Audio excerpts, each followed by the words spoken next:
Pagkakuha ng senyas, pinasok ng mga tauhan ng NBI Special Action Unit ang aesthetic clinic na ito sa Makati City. NBI Dahil lang. Relax lang kayo. Inabutan ng mga operatiba ang mga kliyenteng nakahiga sa mga kama habang isinasalang sa mga procedure.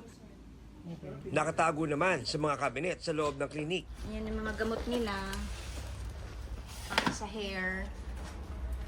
So hindi natin alam kung mga ano yan, kung mga FDA approved yan, sir. Sa kwarto ito naman mga kapuso, ginagawa daw yung mga procedures tulad ng paglalagay ng botox at fillers dito sa kamang ito. Pero ang nababahala raw itong NBI na makita nila, nakakabahala, itong mga mismong ginagamit na mga pang-botox, imbis na naka-refrigerate, ay eto, sa cabinet lang nakalagay. Kung kaya't malamang daw ay compromise na itong mga ginagamit sa pambotox na pwedeng magkaroon ng malaking epekto na negatibo sa sino mang panggagamitan nito.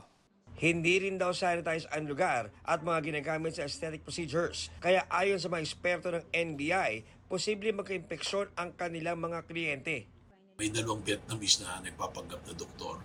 At yung nung pinuntahan, nakita yung clinic, yung botox, hindi mga nakarep. Tapos nung tinignan yung personalities nila, overstaying din ng mga Vietnamese. Inaresto ng raiding team ang dalawang Vietnamese at isang Pilipinang tumanggap ng Mark Money.